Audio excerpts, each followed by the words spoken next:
Agent price guides and underquoting. You will get people whinging and complaining about this across the board. And buyers hate it, of course, because no agent quotes the right amount of money for a property. Agents hate it because no buyer believes them when they do try to quote the right amount of money for a property. So what is underquoting?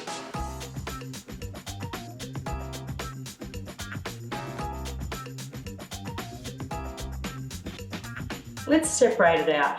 Just because a property sells for a huge price beyond expectations over reserve, it doesn't necessarily mean that the agent underquoted.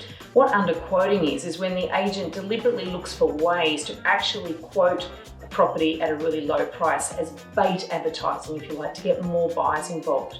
Really obvious underquoting, and we see it all the time. There are absolutely realistic comparable sales that are recent that are way more than the price that they're quoting for this property. It's annoying, and I just find it very irritating, really, that agents continue to persist in this activity. But the problem also is that as this goes on and as a market rises, quite often prices will exceed anybody's expectations, and then the agent is accused of underquoting, where it might just purely be competition. So how do you sort of separate all that and tease that out?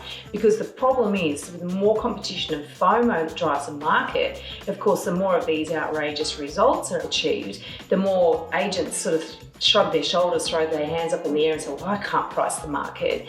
And then you get agents saying, well, I've heard them saying to me, well, is every buyer now adding 20% to the guide price? So then what happens, every buyer adds 20% to the guide price. If the agent tries to quote accurately, buyer adds 20%, they're not going to go for it because I wouldn't pay 20% more than that. So this becomes a dance, it becomes a game that buyers play as well as agents. And really the only solution is proper legislation, because what we have is useless, but also buyers playing their part.